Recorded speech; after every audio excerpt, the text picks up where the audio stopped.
guys. Found some crinoid fossils. Let's talk about knives. Hey everybody, welcome back to Gideon Stuff, and welcome to a discussion video. Today we're talking about knife names, and in case you're wondering, yes, I'm still barefoot. Helps me feel like a child. So, get out here, whatever kind of bug that was. Today we're talking about knife names, why I think they're important, and why I think you should think they're important too. So, let's start off simple. A knife name is much better than a model number, right? I would much rather have every single knife have a goofy, unpronounceable name than just a string of numbers. Now, of course, in the catalogs of different knife companies, they have model numbers for convenience, for their inventory and things like that. But for us as the consumers, it's much nicer to say, oh yeah, I bought a Civivi Imperium instead of a Civivi IB 1248712, right? It's a lot nicer. So I think there's a lot of utility to a knife model name. And I think a lot of people would agree. Very few companies successfully pull off just model numbers. ZT does it, and they, their models only have 4 numbers, the ZT0550 or whatever. I still only remember a lot of their models very well because a lot of people don't think in numbers. Now, if you're a mathematician, okay, fine. Knock yourself out. But most of us don't think like that. Now, some companies do both, like Benchmade. All of their models have a number, but they also have a name with them. Now, one of the most famous Benchmades is the 940. That one, okay, the number is pretty iconic, not gonna lie. But things like the Bug Out, the 535, they have the number and the name. So whether you're a words person or a number person, they've got you covered. Now, the next thing that makes knife names a little more special is just from the collecting side of things. We like cool knife names, right? For me, as a geologist, I love that CJRB names a lot of their knife models after minerals and rocks, and I'm pretty sure they've named a couple after geologic or geomorphic features. I'll have to refresh myself on that. But it's fun, right? For me, that's an extra little bit of nerdiness that I really connect with, and so it makes me enjoy CJRB just that much more. Now, a lot of knives have really, really cool names. I know, for example, Elijah Isham had several knives that were named after locations in the very popular Dune franchise, which is really, really cool. I think it just adds another layer to collectability. And let's be honest, all of us knife collectors are massive nerds, right? You might not be a Star Wars nerd or a geology nerd or anything like that, but you're a nerd because you're collecting knives. You're probably a steel nerd, right? We're nerds. Let's admit it. Let's own it. We're all just big, massive nerds. All right, now the third thing, which in my opinion is the most important thing, and that is names have meanings. Names have power, right? CJRB naming all their stuff after geologically themed items is fun, and it's cool, and it's neat. But what's even better is when you have a knife name that's given to a model by the designer because it means something very personal to them. And you'll see this around a lot, right? Knife designers take a lot of care into naming their artwork. And I think it's important for us to show the artist some respect by thinking about and familiarizing ourselves with the reason for their chosen knife name, the etiology behind that. A good example I've got here, the Devo Knives Growler.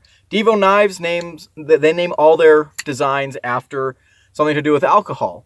Now, I'm not sure, if I do know there's stories behind that. Lefty EDC, he used to have a mug for his YouTube logo and stuff, but it's also just really, really fun.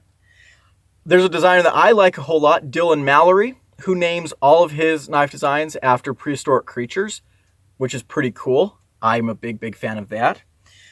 But But I think it's important that we really take the time to familiarize ourselves with some of the background information that goes into these knife names. So many times on YouTube, I hear reviewers say, and now we're taking a look at the blah, blah, blah, or however it's pronounced. And this is a really, really minor rant for me, but I kind of find that disrespectful. Now, I'm not throwing shade at any reviewers or anything, right? Most reviewers on this platform are much, much better than I. But I think that kind of throws a lot of meaning away, especially if it's a knife that's designed by a person, right? Not some company. It's not a knife that's just being released en masse. It's a knife that someone thought about and, put to paper, and they gave it a very conscious name, right?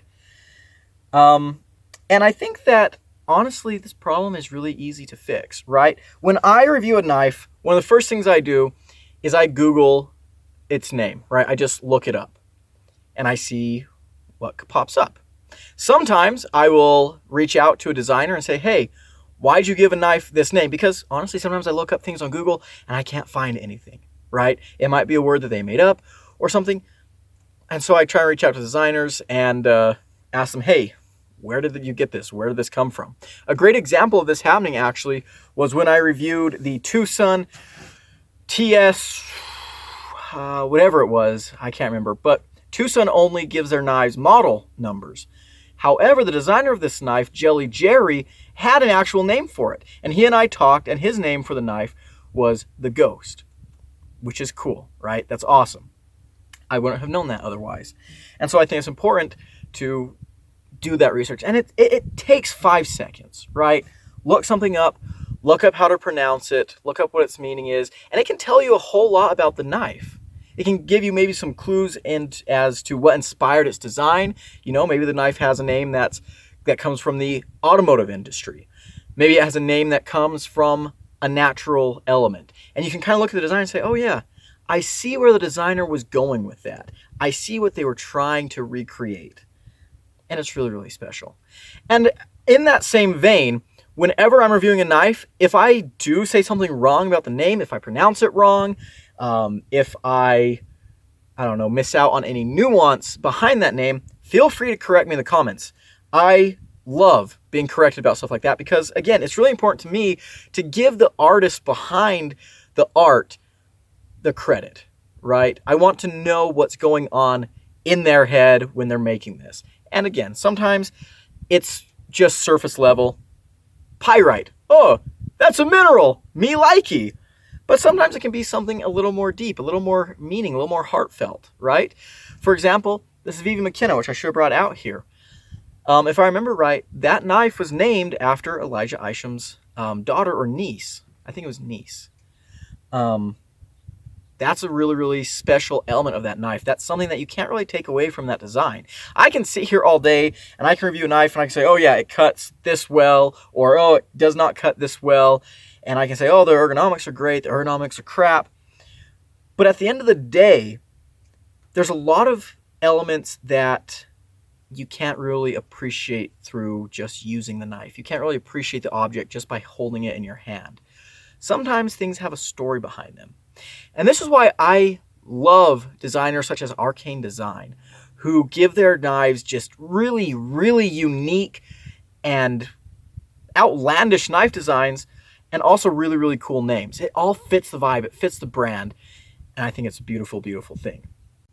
Another really neat thing about paying attention to knife names is the potential to learn really cool things. So, for an example, this is the Kubey Titius. And yes, that's a funny name. Feel free to laugh.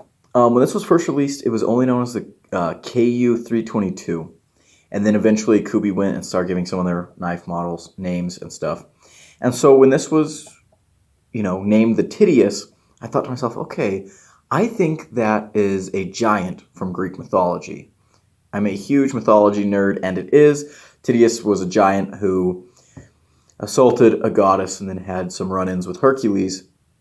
But I thought I'd do a little more research, so I looked it up, and what I learned was that Titius is also the genus of a certain kind of scorpion. And obviously the name comes from the Greek myth But that's really, really cool. So I'm not sure if this knife was named for the giant or the scorpion, but either way, I learned something really, really neat. And honestly, either option's pretty dang cool. Mythological giant or, current real-life scorpion genus. They're both pretty awesome. For a little example here, I'm going to throw Metal Complex under the bus a little bit. I love Metal Complex. He's obviously a much better YouTuber than I am. Love Metal Complex. But when he reviewed the CJRB Mica, every video he made of the Mica, he called it the Mika. The Mika. And it was very, very frustrating because as a geologist, obviously I know what a mica is. They're phyllosilicate minerals. They're really, really cool.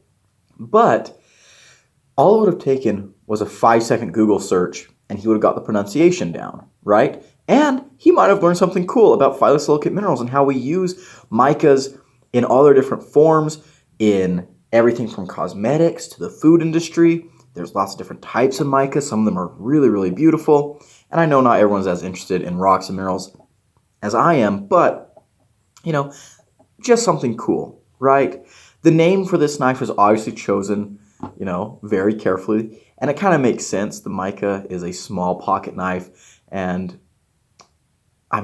there's not really a correlation between smallness and mica minerals, but most of the time they're kind of secondary minerals and sedimentary rocks, where they can be small little minerals in igneous rocks. And so it kind of made a lot of sense to me. I thought it was very, very cool.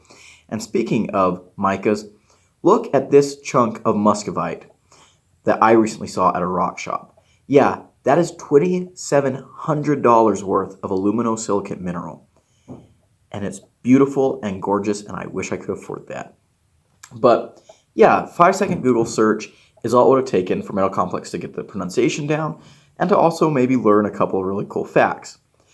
Now again, I obviously already knew what a mica was. I was familiar with this term, but there are lots of knives that I was not familiar with the names for that I Googled, such as the Civivi Voltaic, which is one that stuck with me. I looked that up, and voltaic can be used as an adjective just kind of pertaining to, in general, electricity, but it's also used more specifically to refer to electrical charges produced through chemical means, right? That's really, really cool. That's something I didn't know before. I Googled it, and I learned something really, really interesting. So, yeah, I definitely think that you can learn a lot of cool stuff and also just, be informed a little bit about some of these things. It's cool to draw parallels between a pocket knife and maybe the larger world, right? You can maybe find a little bit more meaning between different things. And I find that to be very, very interesting. Some people might not, but I do. So, again, whenever I'm reviewing a knife, I always try and just take a minute or two to do a quick Google search. What does this name mean? What's this word mean? And then sometimes reach out to a designer. And again, sometimes I can't get a hold of designers, and sometimes I can't find information online. So if you know something that I don't, please correct me. Tell me a story in the comments, right? Tell me the meaning behind that name. I am more than happy to learn. I think it's really, really important. So real quick, I want to share a couple of stories that illustrate why I think names are so important. So when I was 12, I had this really good friend named Sergio. And of course, if you write that out, Sergio, most of us pasty-skinned white people would pronounce that Sergio, right? And one day at school, I called him Sergio. And he turned to me and he said, "My mom named me Sergio, not Sergio." And I thought, you know what? Yeah, fair enough, right? I deserve him to get a little bit upset at me, right? Saying his name with a different pronunciation or different inflection changed his name, right? His name was not Sergio, it was Sergio. And so from that point on, it was Sergio all the time. And I really go out of my way to be respectful of people and their names, because I have a very odd last name. It's Dutch, and it is not pronounced the way it's spelled, at least not for most Americans, right? And so all my life, people have said my name wrong, right? And it's something that, it's not crippling or anything. It's not something that throws me into a fit of rage. But sometimes it's annoying when you're getting up on a stage to receive a scholarship, an award, and they say your name wrong. You're like, oof. It's just a little bit annoying. Another story I want to share, which is kind of a funny one. When I was in high school, there was a kid named Alejandro, and we all called him Ale. And this name was so prolific that all the teachers called him Ale. So one day we're going to class, and one of our teachers is out for, I think it was about a week, and we have a sub in this class. And the sub is reading off her little note that the teacher left with all the names of the students. And she's reading them off. She says, "Is Alej here?" And yeah, that's a horrible, horrible reading of Ale. But Ale was a little bit of a trickster.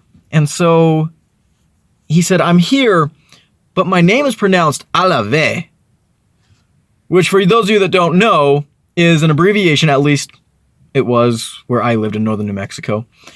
It's an abbreviation of a la verga, which is a swear in Spanish and a pretty potent one. I saw many of my friends get the mierda beat out of them by their grandmothers for using such language. But yeah, so for the entire time the sub was subbing, she would call him Alave, which, we all thought was hilarious. Poor lady. She was a young girl from the East Coast. I'm not sure how she ended up in rural northern New Mexico, but there she was. So yeah, names have a lot of meaning, names have a lot of power, and making sure that you're pronouncing someone's name right or something's name right is important. Now, with that being said, mispronouncing something or not being able to pronounce something is not disrespectful, right? I want to make that really, really clear. It's not disrespectful. There are a lot of words that are just really, really hard to pronounce. I'm taking a French class right now, and oh my goodness, sacré bleu! French is ridiculous, right? Oh my goodness, I'm really struggling with the pronunciation of a lot of these things. It's very, very weird to me. As someone that has a lot of Spanish and English in their background, French is like really, really weird. But it's not disrespectful to not be able to pronounce something. I'm going to share a couple stories from some more friends of mine. I knew this guy for a while who was from Zulu. He was Zulu, right?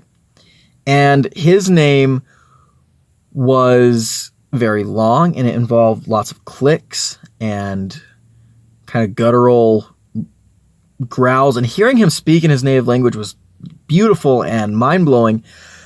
But none of us could really pronounce his name in his native language. And so he had another name that he would that he would go by. It was a part of the translation of his actual name,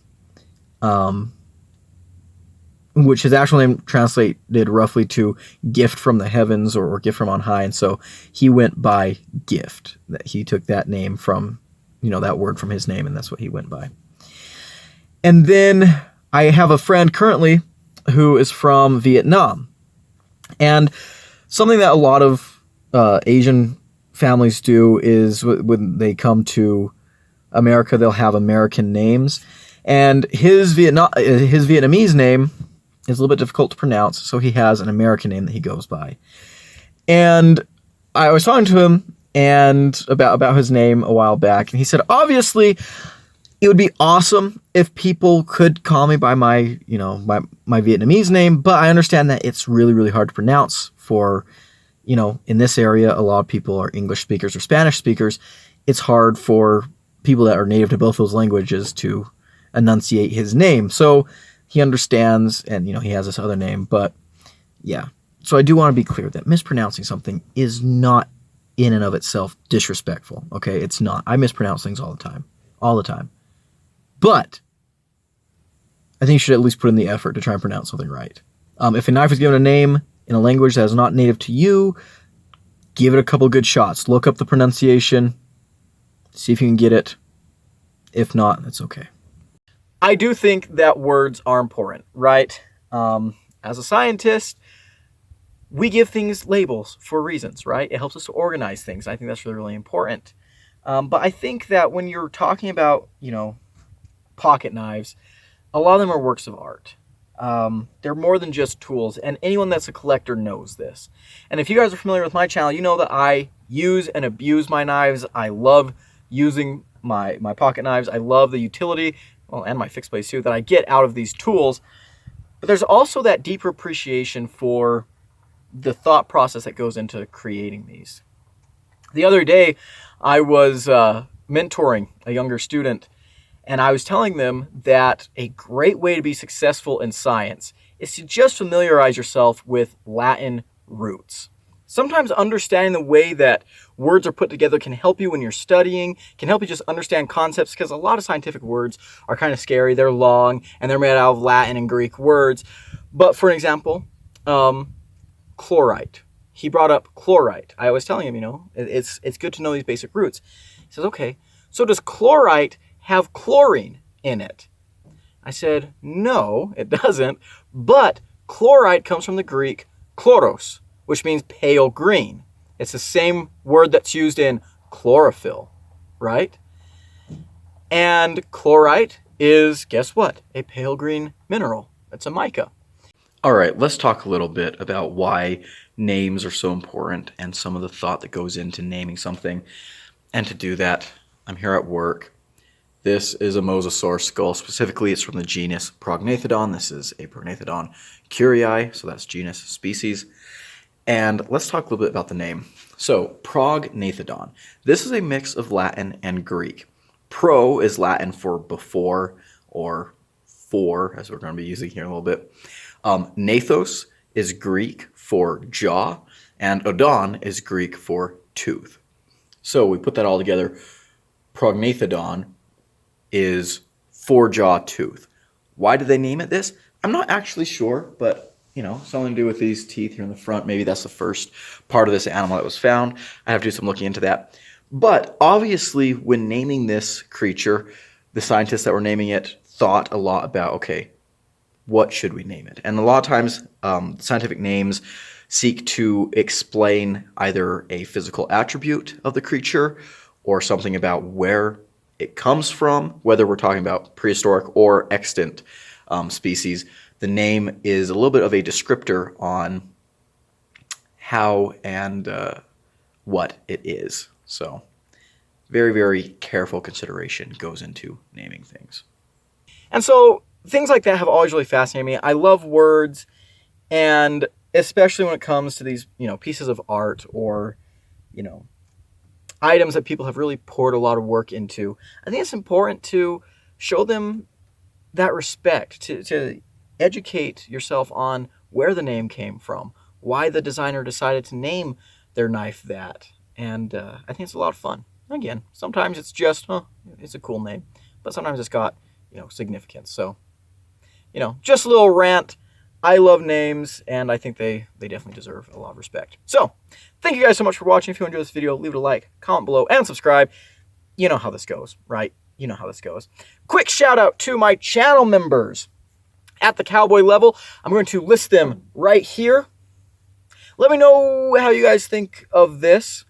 Or if you want me to go back to saying, I'm thinking maybe I'll make like a scroll for the members, like, kind of end credits. I don't know. We'll see. We're testing things out. All right. Anyways, that's going to be it for today, guys. Thank you so much for watching. Again, I've been Gideon. Adios.